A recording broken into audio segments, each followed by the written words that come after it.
Hello everyone, this is Priya, your maths teacher. Welcome you all to Study Point.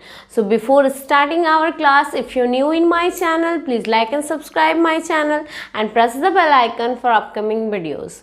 और अगर अभी तक मेरे टेलीग्राम को ज्वाइन नहीं किए तो फटाफट जाइए, गो थ्रू द डिस्क्रिप्शन, आपको टेलीग्राम का लिंक मिल जाएगा and join my Telegram ID also. तो जैसे कि मैंने प्रीवियस वीडियोज़ में प्रैक्टिस एलसीएम और एचसीएफ का हो चुका है, आज भी उसी से रिलेटेड कुछ क्वेश्चंस, अलग क्वेश्चंस को मैं प्रैक्टिस करवाऊंगी. आई होप आज का वीडियो अच्छा लगेगा आप लोग को. अगर इंटरेस्टिंग लगा तो लाइक ज़रूर कीजिएगा. तो चलिए स्टार्ट करते हैं. जैसे कि आप लोग का कमेंट में मैंने देखा कि आप लोग को लगा कि मैं इंग्लिश में ही थोड़ा बताती हूँ, तो आज क्वेश्चंस मैं हिंदी में डिस्कस कर देती हूँ. जैसे कि बच्चे तो दोनों तरह के होते हैं, किसी को हिंदी पसंद है, किसी को इंग्लिश वर्जन में पढ़ाई करते हैं, तो मैं कोशिश करती हूँ कि दोनों वर्जन को लेके ही चलूँ. ठीक है, फिर भी अगर आप लोगों को कोई प्रॉब्लम है तो कमेंट ज़रूर कीजिएगा. जैसे कि एक स्टूडेंट ने किया है और मैंने उन्हीं के कमेंट पढ़ के आज मैं हिंदी से बताने का कोशिश कर रही हूँ. आई होप वीडियो आप लोग को अच्छा लगेगा. जैसे कि पहला क्वेश्चन आपके स्क्रीन पे है, 60 और 72 का महत्तम समावर्तक और लघुत्तम समावर्तक क्रमशः बताएं. ठीक है, तो क्वेश्चन से ही समझ में आया कि यहाँ पे क्या बात हो रहा है, महत्तम और लघुत्तम समावर्तक, मतलब एचसीएफ और एलसीएम किसका, ना 60 और 72 का. ठीक है, तो 60 और 72 है, तो इसका सबसे पहले क्या करेंगे, हम लोग एचसीएफ निकाल लेते हैं. तो एचसीएफ क्या हो जाएगा, तो 60 और 72 को ऐसा कौन सा बड़ा फैक्टर जो दोनों को डिवाइड कर दे. तो अगर हम लोग देखें तो 60 को 5 बार में और 12 6 बार में. 12 अगर देखें तो 12 क्या करता है, 5 बार में 60 को और 6 बार में 72 आता है. मतलब 12 एक ऐसा फैक्टर है जो दोनों में कॉमन है. दैट मीन्स एचसीएफ मेरा 12 आना चाहिए. ठीक है, और एलसीएम का अगर बात करें तो एलसीएम में क्या होता है, एलसीएम में 30 इंटू 12 दैट इज 360. बात समझ में आई. मतलब ऐसा ऑप्शन जहाँ पे 12 एचसीएफ हो और एलसीएम 360 हो, वही मेरा करेक्ट आंसर होगा. और अगर ये फास्ट लग रहा है तो मैं स्लो पढ़ा रही हूँ, इसीलिए किसी को फास्ट लग रहा था कि मैं बहुत स्पीडली पार कर रही हूँ. ऐसा कोई बात नहीं है, हो सकता है मिस्टेक हो गया होगा.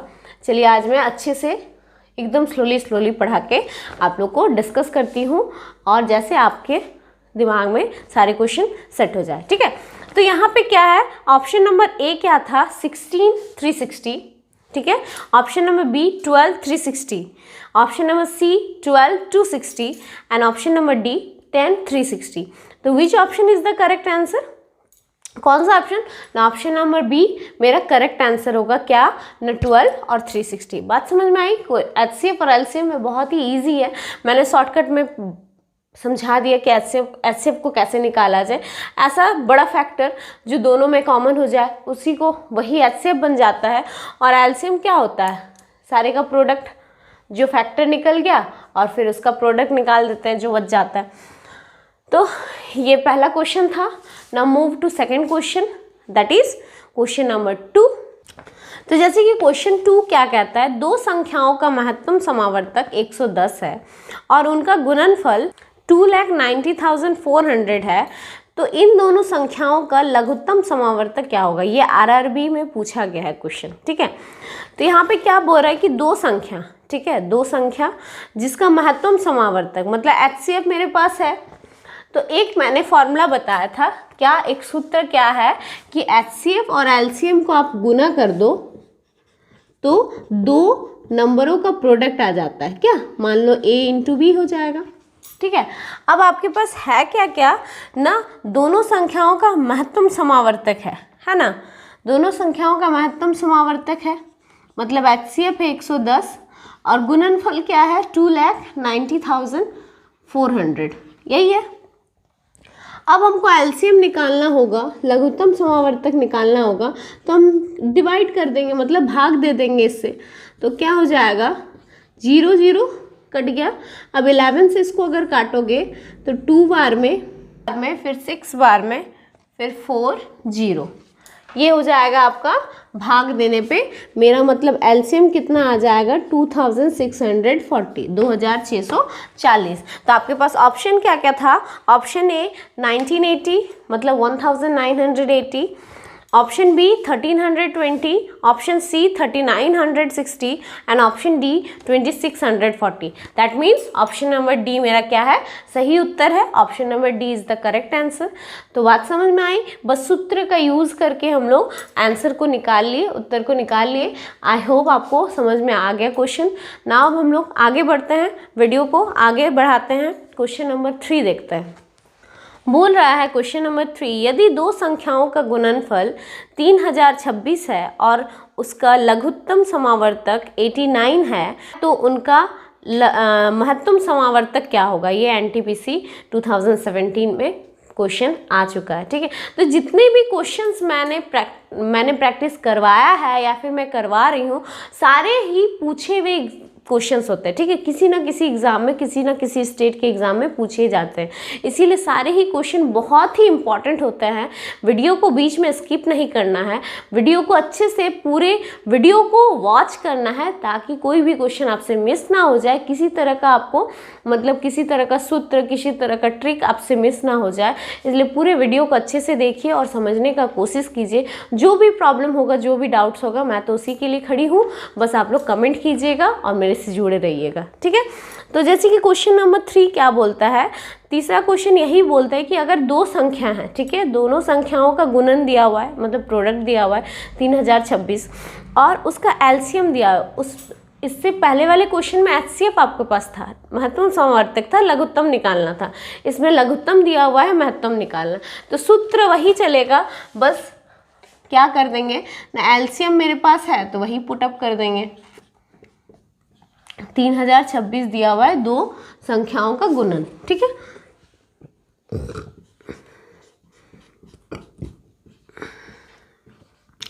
तीन 3026 को 89 से भाग दे दीजिए। तो इसको भाग देने से मेरा उत्तर क्या आएगा ना, 34। तो ऑप्शन नंबर मेरा क्या क्या है? मेरे पास 4 ऑप्शंस है। क्या क्या? पहला ऑप्शन 33, दूसरा ऑप्शन 35, तीसरा option 34 and last option that is 29। तो which option is the correct? कौन सा ना? ऑप्शन नंबर सी जो कि 34 है। ठीक है, वही आंसर मेरा सही उत्तर होगा। तो ऑप्शन नंबर सी। ओके, बात समझ में आ गई? चलिए अब मूव किया जाए। तो मूव टू क्वेश्चन नंबर 4।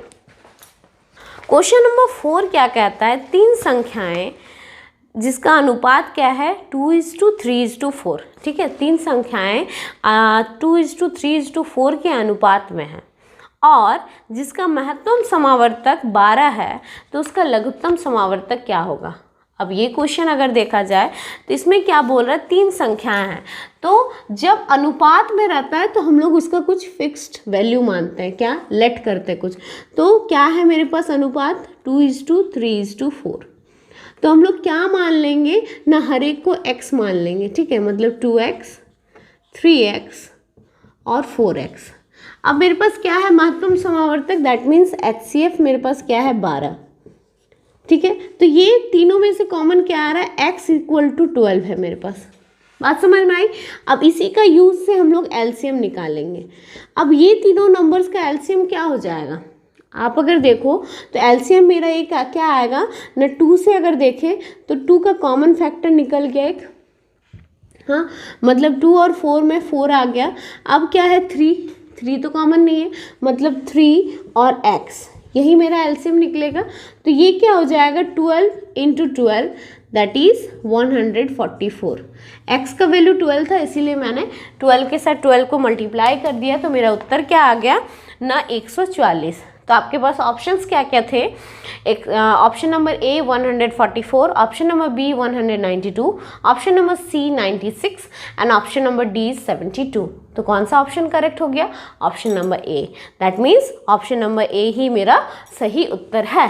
ठीक है, तो कैसे मैंने सॉल्व किया वो भी समझ में आ गया, अभी कोई डाउट नहीं होना चाहिए।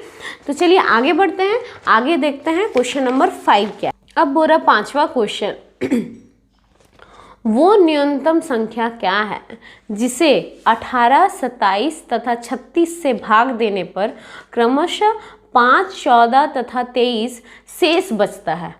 तो जिसमें लीव रिमाइंडर छोड़े शेष फल जिसमें आए उस क्वेश्चंस को क्या करते हैं, सबसे पहले जो संख्याएं हमारे पास गिवन है जैसे कि 18, 27, 36 और ये तीनों का रिमाइंडर शेष फल क्या क्या है 5, 14, 23। ठीक है, तो हम लोग क्या करते हैं ना, जितना रिमाइंडर है सबको पहले माइनस कर देते हैं। 18 का है 5, क्या आया न 13, 27 का है 14, तो इसमें भी क्या है ना 13, 36 का क्या है न 23, इसमें भी 13 है। मतलब हम लोग अगर देखें तो तीनों में मेरा जो शेष फल है वो क्या है 13 है। तो ये सब क्वेश्चन को हम लोग क्या करते हैं, सबसे पहले तो ये हम लोग सब्ट्रैक्ट डिफरेंस निकालते हैं हर एक का रिमाइंडर के साथ। ठीक है, उसके बाद ये तीनों का एलसीएम लो। ठीक है, सारे ही क्वेश्चन में लगभग इस टाइप का क्वेश्चंस जो होता है उसमें लगभग एलसीएम लिया जाता है। ठीक है, तो बिना सोचे आप एलसीएम ले सकते हो। तो यहाँ पे एलसीएम ले लो, 18 है, 27 है, 36 है। तो एलसीएम मैंने बताया कैसी तरह लेना है, बस एलसीएम ले लो। ये तीनों का एलसीएम क्या आएगा, फटाफट बोलो तो ये इसका एलसीएम क्या आएगा।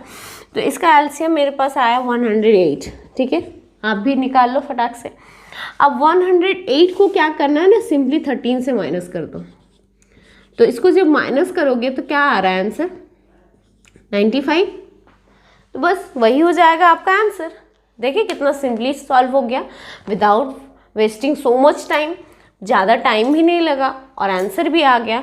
तो मेरे पास ऑप्शन क्या क्या था, option number A 95, option number B 113, option number C 49 और ऑप्शन नंबर डी 77। तो which option is the correct option is 95। बात समझ में आई। तो किस तरह सॉल्व करना है ये सारा क्वेश्चन, तो इसी तरह सॉल्व करेंगे। ठीक है, अब चलते हैं, मूव करते हैं next question, that is question number 6। Question number 6, वो न्यूनतम संख्या क्या है जिसमें 5 जोड़ देने पर प्राप्त संख्या 24, 32, 36 तथा 64 प्रत्येक से विभाजित होती है। ठीक है, बोल रहा है कि अब वैसा कौन सा संख्या होगा, लीस्ट नंबर क्या होगा जिसमें अगर 5 जोड़ दें तो मेरे पास क्या क्या आना चाहिए ना, मेरे पास क्या क्या नंबर्स आए ना, 24, 32, 36 एंड 64। ठीक है, प्रत्येक से विभाजित होती है। ठीक है, मतलब जितने भी आते हैं सबसे विभाजित, मतलब कट भी जाता है। ठीक है, डिविजिबल है। तो अब वैसा संख्या कैसे निकालें, तो फटाफट मैंने क्या बोला, ये सारे क्वेश्चंस में हम लोग क्या करते हैं ना, एलसीएम लेते हैं। तो फटाफट 24 एलसीएम ले लीजिए। लोग एलसीएम लोगे तो सबसे पहले यहाँ पे क्या, एलसीएम डिविजिबल से भी होता है, तो डिविजिबिलिटी रूल से ही अगर आप लोग करोगे, सॉल्व करो। सॉल्व करते हैं, 2 से करेंगे, 2 से क्या आ जाएगा 12, 16, 18, 32, देन फिर 4 से करते हैं 3, 4, 18 का 18 ही आ जाएगा। देन फिर 3 से करते हैं 1, 4, 6, 8। ठीक है, फिर 2 से करते हैं 4, फिर क्या 2 से करेंगे,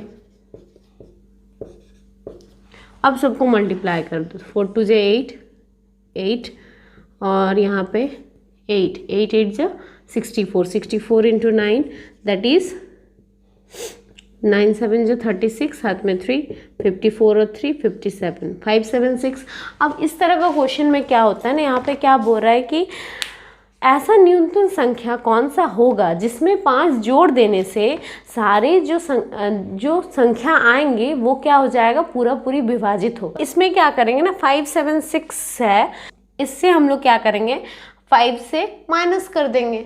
ठीक है, इसको 5 से माइनस कर दो तो क्या आ जाएगा 571, that is option number C is the correct answer. आपके पास क्या क्या ऑप्शन है, option A 869, option B 859, option C 571, option D 427। तो कौन सा ऑप्शन करेक्ट होगा, option number C that is 571। बात समझ में आई, क्लियर हो गया। सिंपली कुछ नहीं करना है, बस एलसीएम लेके इस तरह का अगर जोड़ देने का क्वेश्चन आए तो हम लोग एलसीएम लेके क्या करेंगे, माइनस कर देंगे उस नंबर को। ठीक है, लगभग तो सारे ही क्वेश्चन इस तरह का जो शेषफल वाला क्वेश्चन है उसमें क्या करते हैं, एलसीएम लेके माइनस ही कर देते हैं लास्ट में शेषफल को। ठीक है, तो आंसर आ गया। अब चलते आगे बढ़ते हैं, कौन सा no, question number 7। Question number 7 क्या है, वह न्यूनतम वर्ग संख्या क्या है जो 16, 20, 24 प्रत्येक से विभाजित हो। अब ऐसा कौन सा संख्या जो तीनों से विभाजित हो, जैसे कि ऑप्शन क्या है 1600, बोर्ड पे क्या क्या ऑप्शन दिख रहा है आपको, 1600, 3600, 6400, 14400, ठीक है। अब न्यूनतम वर्ग संख्या, अब यहाँ पे अगर बात करें तो न्यूनतम मतलब क्या हो जाता है, लीस्ट नंबर। तो ऐसा कौन सा लीस्ट नंबर 1600 क्या तीनों से डिविजिबल होता है, क्या क्या है 16, 20 और 24, क्या ये तीनों से 1600 डिविजिबल होगा। 1600 16 से हो जाएगा, 20 से हो जाएगा, लेकिन 24 से नहीं हो। 3600 है, 6400 है, तो ये 3600 और 14400 ये दोनों ही होगा, ठीक है। लेकिन हम लोग को लीस्ट लेना है तो हम लोग क्या ले लेंगे, और स्क्वायर भी होना चाहिए, ये भी बात याद रखना है कि ऐसा संख्या जो स्क्वायर होता है, स्क्वायर तो चारों ही परफेक्ट स्क्वायर है, वर्ग है, ठीक है ना। लेकिन हम लोग को लेना है जो वर्ग संख्या न्यूनतम हो, तो सबसे छोटा 3600 है और ये तीनों से विभाजित भी है, तो मेरा क्या हो जाएगा, option number B is the correct answer. सही उत्तर क्या हो जाएगा आपका, ऑप्शन नंबर बी 3600, ठीक है। तो आगे बढ़ते हैं, that is question number 8। Question 8 क्या बोल रहा है, 3 अलग अलग संख्या का लघुत्तम समावर्तक 120 है, तो इनमें से कौन सा उनका महत्तम समावर्तक नहीं हो, ठीक है। आपके पास ऑप्शन क्या क्या है, option A 8, option B 12, option C 24, option D 35। अब अगर यहाँ पे बोला जाए तो लघुत्तम समावर्तक 120 मतलब, और महत्तम समावर्तक क्या नहीं होना चाहिए, तो महत्तम समावर्तक वही होता है जो लघुत्तम समावर्तक से विभाजित हो, है कि नहीं। अगर हम लोग कॉमन सेंस में देखें तो यहाँ पे क्या है 120, अब हम लोग क्या करेंगे, ऑप्शन से कैरी करवाएंगे, ठीक है। तो ऑप्शन से जब टेली करवाएंगे तो क्या हो जाएगा, हम लोग को आंसर मिल जाएगा उसी से, ठीक है। तो जैसे कि ऑप्शन नंबर 8 है, फर्स्ट है 8, ठीक है। 8 क्या 120 से डिविजिबल है, 8 को अगर हम लोग देखें तो 8 भी 120 को डिवाइड कर देता है, कितने बार में ना, 8 1 जा क्या, फिर 4 आएगा, मतलब 15 बार में 120 आ गया। 12 से तो होगा ही विभाजित, 24 से भी होगा, तो कौन सा नहीं होगा ना, 35 120 को डिवाइड नहीं करता, मतलब ऐसा संख्या जो महत्तम समावर्तक नहीं होगा वो क्या हो जाएगा, 35, ऑप्शन नंबर डी। तो इसको देखें, बिना पेन का यूज़ करके ही सॉल्व कर लिए। तो ऐसा एलसीएम और एचसीएफ में मैंने पहले भी बताया था, ऐसे बहुत सारे क्वेश्चंस होते हैं जिसमें पेन का यूज़ नहीं करना पड़ता है, बस कैलकुलेशन माइंड में करना पड़ता है, ठीक है। तो देख लिए ऑप्शन नंबर डी क्या हो गया, मेरा सही उत्तर है। तो आगे बढ़ते हैं, क्या है आगे, क्वेश्चन नंबर 9, दैट इज दो संख्याएं 3:4 के अनुपात में है, ठीक है। दो संख्याएं 3:4 के अनुपात में है, उसका लघुत्तम समावर्तक अगर 84 है तो बड़ी संख्या क्या होगी। अब लघुत्तम समावर्तक का बात मतलब एलसीएम का बात, यहाँ पे अनुपात में है तो अनुपात मतलब 3x और 4x ले लेंगे। इसका क्या आ जाएगा, मतलब मेरा एलसीएम आ गया 12x, एलसीएम मेरा क्या है 84 है तो 12x, ठीक है। x का वैल्यू पहले निकालेंगे तब ना मेरा 2 नंबर निकलेगा, तो ये 12 किसको काट देता है 7 बार में, 7 से पूरी विभाजित हो गया। अब x मतलब मेरा 7 आ गया, तो सबसे बड़ी संख्या, तो सबसे बड़ी संख्या हम लोग को पता है कि 4 के साथ जो मल्टीप्लाई होके आएगा वही सबसे बड़ा संख्या बनेगा। 3 से मल्टीप्लाई होके तो छोटा ही ना बनेगा 4 से, तो मेरा क्या हो जाएगा 4 7 28, मतलब option number C is the correct answer, क्योंकि ऑप्शन नंबर सी में आप लोग को दिख रहा होगा कि 28 है आंसर। तो मेरा कौन सा ऑप्शन आ गया, ऑप्शन नंबर सी 28, ठीक है। तो लास्ट क्वेश्चन आज की क्लास का क्वेश्चन नंबर 10। सो ये क्वेश्चन नंबर 10 क्या बोलता है, लास्ट क्वेश्चन, दो संख्याओं का योग 36 है, ठीक है। क्वेश्चन को अच्छे से पहले सुनिए, दो संख्याओं का योग 36 है, उनका महत्तम समावर्तक और लघुत्तम समावर्तक अगर 3 तथा 105 है तो उनके व्युत्क्रमों का योग क्या होगा। व्यक्त कर्मों का मतलब यहाँ पे होता है रेसिप्रोकल, ठीक है। तो बोल रहा है कि दो संख्या मतलब दो नंबर का योग, ठीक है। अगर कोई नंबर x और y है, ठीक है, x और y है, तो ये दोनों का योग मेरे पास 36 गिवन है। बात समझ में आई। अब यहाँ पे HCF और LCM भी गिवन है।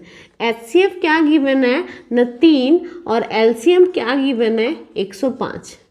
तो सबसे पहले दो नंबर को हम लोग को फाइंड आउट करना पड़ेगा। तो ऐसा नंबर देखना पड़ेगा अब HCF से रिलेट करके। तो मतलब HCF मेरा 3 है, तो इसका मतलब इसमें 3 दोनों नंबर में कॉमन आएगा, तब तो मेरा HCF 3 होगा। मतलब दो नंबर मेरे पास यहाँ पे क्या आ गया न 3x और 3y, तब ना मेरा HCF 3 आया। तो ये सब कॉमन सेंस है, ठीक है, ये सब अपने दिमाग में सोचना पड़ेगा। उसी तरह LCM मेरा 105 है, तो LCM क्या होता है 3 into x into y is equal to 105 है। मतलब यहाँ पे XY का मान अगर देखें तो XY का मान मेरा क्या आ जाएगा 35। ये मेरा XY का मान आ गया। अब हमको ऐसा संख्या, ये इसका योग 3x प्लस 3y है, ठीक है। अब इसका क्या निकालना है व्यक्युत कर्मों, ठीक है, व्यक्युत कर्मों मतलब रेसिप्रोकल, इसका रेसिप्रोकल निकालना है। तो अब मेरा क्या आ जाएगा मतलब 1/3x प्लस 1/3y। अब इसको फाइंड आउट कर दीजिए, तो क्या हो जाएगा 3xy x प्लस वाई। क्या हो गया x प्लस वाई मेरा क्या आ जाएगा, x प्लस वाई यहाँ पे फाइंड आउट करो, तो x plus y is equal to क्या आ जाएगा 3 कॉमन हो जाएगा, मतलब 12/3 गुना 35 कट गया 4/35। तो ऑप्शन में जहाँ आपको 4/35 दिख गया वही ऑप्शन मेरा सही हो जाएगा। तो यहाँ पे ऑप्शन नंबर सी में मेरा क्या है 4/35। That means option number C is the correct answer. तो आज का क्लास जो है उसमें 10 क्वेश्चंस मैंने बताया, 10 क्वेश्चन का प्रैक्टिस करवाया। सारे ही क्वेश्चन डिफरेंट टाइप का मैं प्रैक्टिस करवाई आप लोग के लिए। आई होप आज का जो क्लास है वो आपको इंटरेस्टिंग लगा होगा। अगर इंटरेस्टिंग लगा होगा तो लाइक ज़रूर कीजिएगा, और वीडियो अच्छा लगे तो कमेंट कीजिएगा। चैनल पे नया है तो सब्सक्राइब कर लीजिए, फटाफट बेल आइकन को प्रेस कर लीजिए ताकि सबसे पहले नोटिफिकेशन आपके फ़ोन पे आए, ठीक है। आज के लिए इतना ही, दैट्स ऑल फॉर टुडे। फिर मिलते हैं नेक्स्ट वीडियो के साथ। Good bye.